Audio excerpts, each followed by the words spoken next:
Hi and welcome to my channel Diced in Spice. Let's see how to make fulkas and triangle parathas today. First let's make the dough. I have taken 1 cup of wheat flour. Add salt as required. Half a teaspoon of melted ghee. Mix it well together. Add around 1/3 of a cup of water. Mix it well again. Our aim is to make a soft and smooth dough. Add some more water. Keep mixing it. Now the flour has somewhat incorporated the water. Let's knead it further with our hand. Be cautious while adding the water.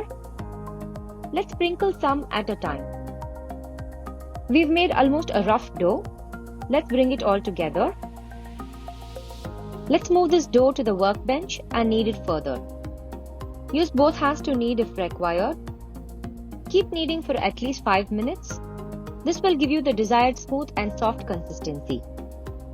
Tuck the dough from all sides and bring it together. Smoothen the surface. Place it back in the vessel. See how soft the dough is.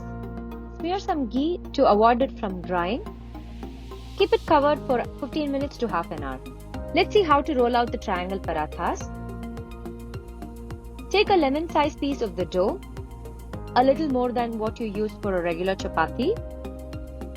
Roll it out between your palms. Move it to the workbench. Dust it with flour and roll it out into a disc. You do not roll it out fully as we are going to make layers in it.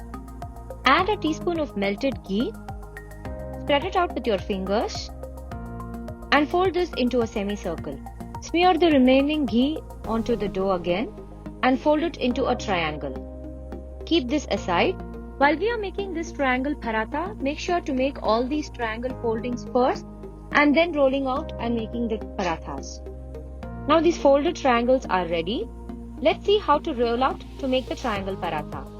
Take the folded triangle, dust it with flour, roll it out evenly while maintaining the triangle shape. We can see the various layers. We have obtained these layers while folding. Roll it out a little more. Roll it out evenly on all sides.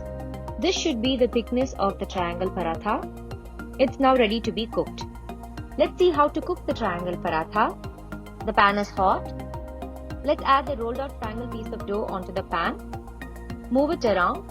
It should not stick to the pan. Flip it over. Gently press the parathas on all sides to ensure even cooking. Concentrate on the edges. We have now started to see small brown spots forming. Add ghee or oil to cook this triangle paratha only after you start seeing the brown spots. I'm adding around a teaspoon of melted ghee here. Move the paratha around so that it is evenly coated with the ghee. Flip it over and do the same. Our paratha is now perfectly ready. A tip while making the triangle paratha: do not cook them for too long or they will start crisping up like chips. Make sure you remove them when they are soft and ready. This type of triangle paratha is great to be packed for outdoor travel. The different layers allow it to maintain its softness for a long time. Let's tear a small piece and see how it is. See how soft it is. We can see the various layers that have formed while folding. Let's see how to make the fulka. Take a gooseberry sized piece of the dough. Roll it between your palm. Press and dust it with flour and roll it out into an even disc. Make sure this disc is even throughout. If it is thin at some places and thick at others, the puffing out process will not work out properly. While we are rolling out the disc, make sure that our pan is hot and ready in one burner and our grill or the jhali is ready on another burner. This should be the thickness. Dust off the excess flour. I've taken a different pan for this. Let's add it to the pan. Keep moving it around with your fingers. Do not press it down too much. We can see that the color has changed a little bit on this side. Flip it over. Keep moving it around again. White spots have formed on either side. This is the right stage. Quickly pick it up and place it on the hot grill or the jhali. Within the next few seconds, it will start puffing up. See how beautifully it is puffing up.